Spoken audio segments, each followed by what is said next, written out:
Are you curious about marijuana? Florida A&M University established the Medical Marijuana Education and Research Initiative, also known as McGARY, to educate the public about medical marijuana use as well as the detrimental health and social impacts of unlawful marijuana use on local communities. Empower yourself with knowledge. Find out more at mmeri.famu.edu.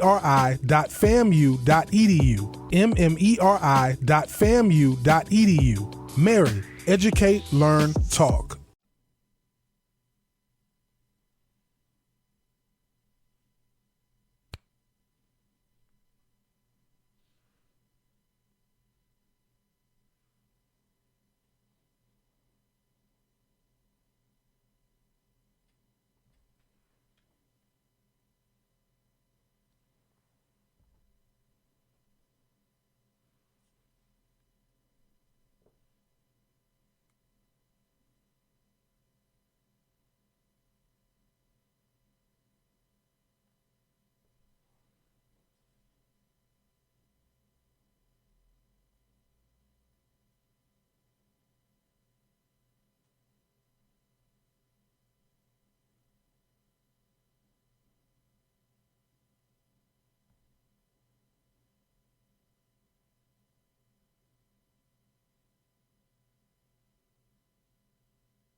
Ladies and gentlemen, a note before we begin.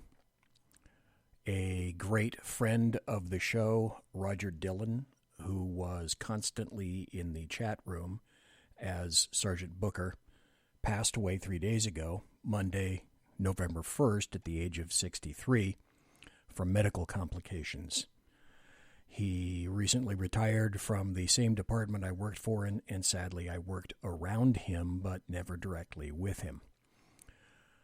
Roger, as Sergeant Booker, was a very loyal friend of the show and was always active in the chat room for close to 2 years. I invited Roger into the SHR Media Network studio on February 25th of this year, when it was still near downtown Sacramento. And he met my friends Sean Lewis and Lonnie Poindexter, who I have on tonight. Post that show, we commenced to inflict some serious damage upon some whiskey.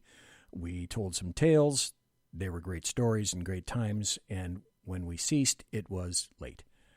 Basically, we swapped lies, and we laughed like hell. And that's how I want to remember Roger. In a world where insanity reigns supreme and safety pin manufacturers are running out of metal for the diapers of the leftists, it's comforting to know an ancient, fat, long-haired, bearded reprobate has your mind in mind. Ladies and gentlemen, boys and girls, children of all ages, broadcasting behind enemy lines in occupied California, and despite every attempt by the SHR Media Network to revoke his shameless contract, we return to the bloviating Zeppelin's Berserk Bobcat Saloon. I have come here to chew bubble gum and kick ass. And I'm all out of bubble.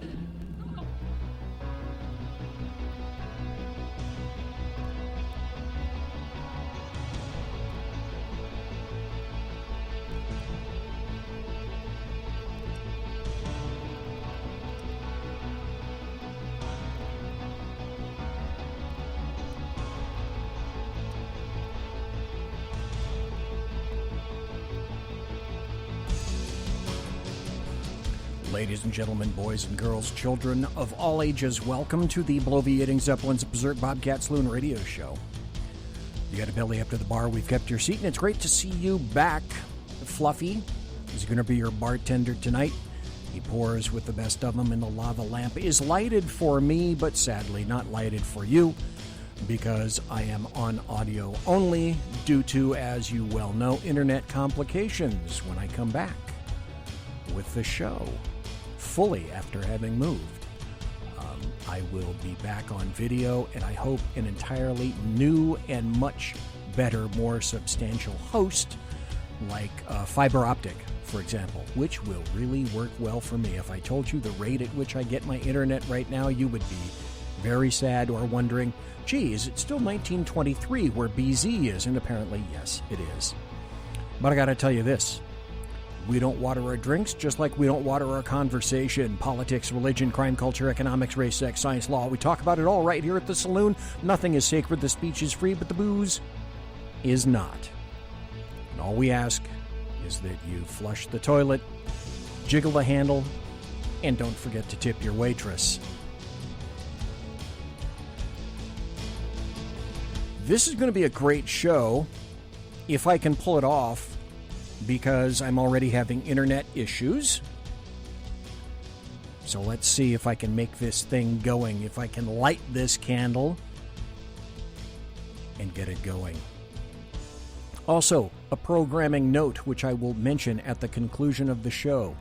Next Thursday night, I will have Lonnie Poindexter on for the entire show. He and myself will be doing an entire show together. So without any further ado, or perhaps with as much ado as I can possibly muster, I have to say this. Tonight's show is sort of a perfect follow-up to last Thursday night, the October 28th show. That was my birthday, as a matter of fact, where I had radio host and author Charles Love on to talk about his forthcoming book, Race Crazy, BLM 1619 and the Progressive Racism Movement. There's some linkage going on here.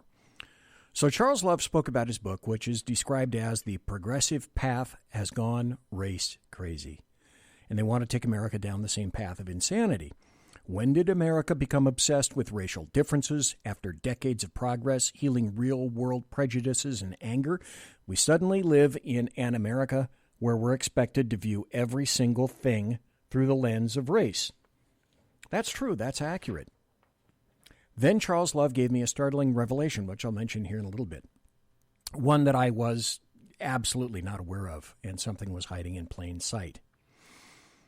But before I get to that, two things. One, I want to thank my good friend Lonnie Poindexter, who has been on this show close to 20 times, for bringing me great guests. And the linkage between tonight's guest and last week's is, in fact, Lonnie Poindexter. So Lonnie, who is here tonight, thank you very much, sir. Are you there? Yes, I am, BZ, and thank you for having me on your show again, as always. Thank you. I greatly appreciate it. And now it's time to bring on a brand new guest. I'd like to welcome Kevin McGARY, who is president of EBLM. And that stands for Every Black Life Matters. So thanks kindly for being here tonight in the saloon, Sir Kevin McGARY. Mr. BZ, pleasure to be here. Thank you for having me, sir. We'll get to EBLM in a minute, but first, Kevin McGARY, can you tell us a little bit about yourself? This is the first time you've been here. So can you tell us a little bit about yourself, where you're from, where you grew up, your education, and so forth? And that gives us a little insight as to your perspective and where you're coming from when we're talking about EBLM, sir. Yes, be glad to. Okay. Just a thumbnail without overruling your entire show. So I have quite a eclectic background. By God's grace, I'm still here. So I'll give you and your listeners sort of a thumbnail where I come from and how I come to be here. So I was actually born and raised in San Francisco, and I was born in Hunters Point in the 1960s. Hunters Point is a project housing, so I was born in abject poverty. And, so the first 7, 8 years of my life, I was in that community, and then moved to a lower middle class neighborhood in the San Francisco Bayview area, and went to, sort of an inner city public school, and sort of lived that, sort of urban boys in the hood kind of an experience. Did all of your basic, kind of urban stuff. Got into a lot of trouble, and by God's grace, didn't actually get caught. But did your typical stuff, and but kind of roughnecked around and did that. but was a good student. I was fortunate enough to have a father who actually came home every night, even though he was in the streets. But he did come home every night, and that made an indelible mark on me. So I stayed in school and was, studious enough to actually get out of school, and went to San Jose State. Got a sociology degree, graduated in 3 years. And that was interesting as well, because when my first year in San Jose State, I was actually flunking out and had a C- D average. And which was interesting, because I went to public school and I was studious, and graduated with like a B+ or so average, even though I was, it was a public school, so I didn't really have to. I did all my homework right in class and all of that, so I didn't really know what studying was like. And then went to college, went to San Jose State, and really wasn't prepared. I didn't, because I really didn't know what studying was, because it was just, and the way I was doing it was just easy for me, I guess, in that kind of environment. And so my first year in college, everybody else was studying and all of that, and I was partying and having a good time, and found myself with a D average in my first year. And I was wondering, I was looking around, I was seeing everybody else with A's and B's, my roommates with, A's and B's, and I was wondering, what the heck's going on here? I know I'm a smart guy. And so I was asking them, well, what's up? Why am I not keeping up here? And they say, well, Kev, you don't study. And I said, well, really, what is that? It was, honestly, guys, I didn't know, honestly, what that was, because I just never had to really do that, And so there is something about preparedness. If you don't go to a school that properly prepares you, and yet you get a scholarship to one of these Ivies because of whatever factors they use, you could really find yourself in trouble. And that was me. And it was, so I went to San Jose State, and so that was me. And so I was there. And then I realized and said, oh, so you do study. And so I said, okay, well, for me, I know I don't do well unless I have a whole lot of pressure on me. So what I decided to do is take on a job, because nobody was paying my way through college. I decided I'd work my way and just do it. So I decided instead of just working part-time and partying, I'd work full-time. So I took on 40-hour-a-week job, and I take more than full-time credit. So I went to school and took 24 credits as opposed to just 12. So I worked 40 hours and took 24 credits. So I had literally no time for partying. And my grade point average went up, and I graduated in 3.5 years. Wow. And I got out with a 3.5 GPA. So I'm one of these guys that if I have to have a whole lot of pressure on me in order to perform. And I'm driven and I'm very competitive. I'm just very competitive. And so all of this foolishness that's going around now, like, we can't achieve anything because the oppressor, we're always going to be a victim, and somebody else always is is always going to oppress us and never going to allow us to get ahead, and they have to be benevolent toward us in order for us to achieve anything.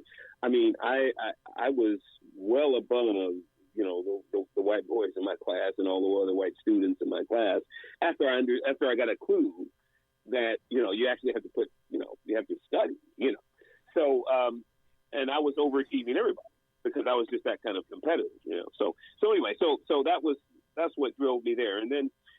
And so I was steeped in abject poverty. I was steeped in liberalism, leftism, again, sociology degree. So that really, I understand it to a T. So, but what happened is after I got out of college and found the love of my life, and right now I've been married 34 years. Oh, God bless you. Yeah, and so my wife and I, she was a psychology, degree, and I was sociology, and she was inner city Detroit, sort of same background, abject poverty, et cetera, et cetera. We decided to take our faith commitment to the next level. We decided to really trust God at His word, and He did something interesting in our marriage and our faith commitment. He really lifted the veil for us, and when He did that, we began to really look at the Word of God, and we tried to make our understanding of our civic engagement. We tried to make that fit with our faith commitment, and we couldn't. We just couldn't. We couldn't make our understanding of how we were voting to fit with what we understood about the Word of God. We could not make it fit, and we said, what we've been doing has been, we've been unfaithful. It was just, we were just ignorant. But we couldn't make it fit. And so we said, we've got to start voting differently. Because we've just been, and nobody told us to look at it. It was just like God lifted the veil, and we started to really begin to see the Word of God differently and apply it differently. And so we really began to understand that we had to make different choices civically, and really began to engage different civically. So, and that all happened, I guess, in Reagan's second term, because we found that the Word of God just did not reflect what we thought we believed about the party that we were, steeped in, and that we traditionally believed in, and our community traditionally believed in up until that time. Now, we understand that doesn't happen for everybody that way, but God, by His grace, He lifted the veil, and for us, it was clear. I mean, we just couldn't make it fit. We're very practical. We're not beholden to, anything or anybody, to any large degree. For us, it's either it works or it doesn't, and we just like, this just doesn't work. It doesn't make any sense. So we just shifted and was like, oh, okay, well, we can't vote this way anymore, and we started being different. And so from there, the Lord used me to write 4 different books. One was a book about God and His kingdom. The next one was really about Obama's term. It's called insanity. It's a hybrid word, instant insanity. And so it's called Insanity.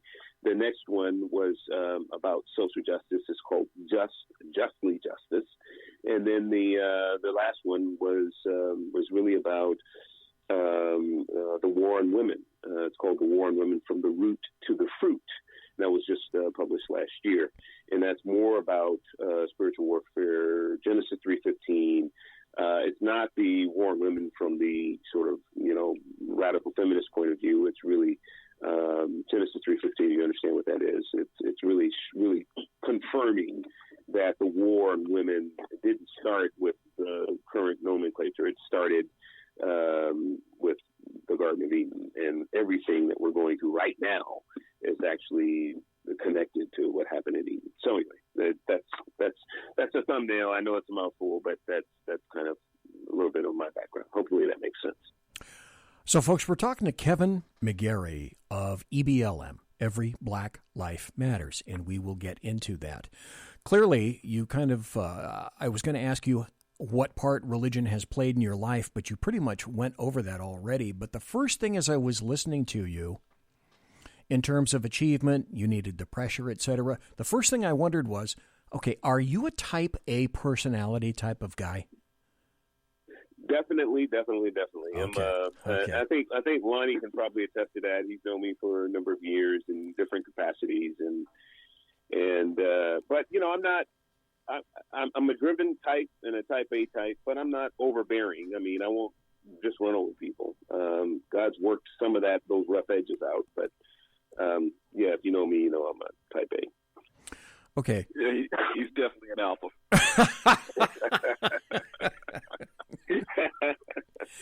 Kevin McGARY, your CV is extensive. I went through as much of it as I could find on the internet. You're a public speaker, you're a teacher, you're a facilitator, you're an author. I found 2 of the books. I found The War on Women, From Root to the Fruit. Which side are you on? I found that one. I found the second one, Insanity. Desperation for Hope and Change Prompts a State of Instant, Selective, and Intentional Insanity, which is apparently the one that you wrote during the time of Barack Hussein Obama.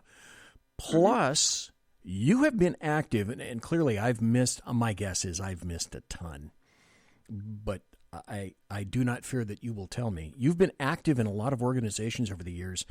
I suspect I only found a few. You are either current president or former president of the Frederick Douglass Foundation of California. Current, yes. Okay. And the Vote God, Got God, Vote God movement. And you're active in both of those right now? Well, the Vote God, that was something I tried to start during Obama, because everybody just went straight for, idolizing Obama and forgetting God as part of that equation. So that was something I really wanted people to focus on. So that was fleeting.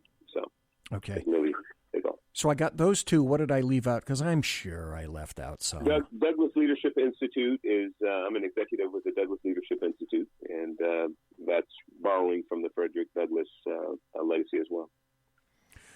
Okay, so let's get down to your organization. Let's see, what do I have? 8 minutes. Okay, I got 8 minutes now before the bottom of the hour break. Let's get down to your organization, Kevin McGARY, Every Black Life Matters, EBLM. Yes. So first, let me begin by asking, what is your impression or thoughts about the entity BLM itself, Black Lives Matter?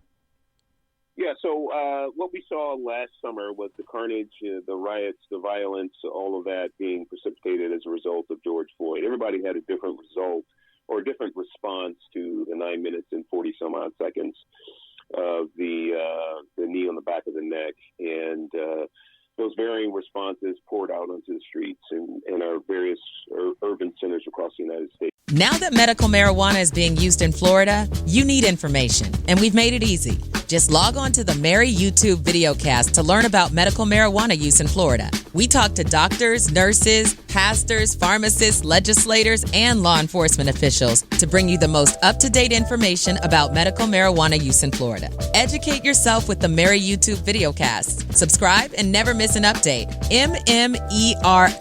McGARY. Educate. Learn. Talk. Learn. Talk. Learn. Talk.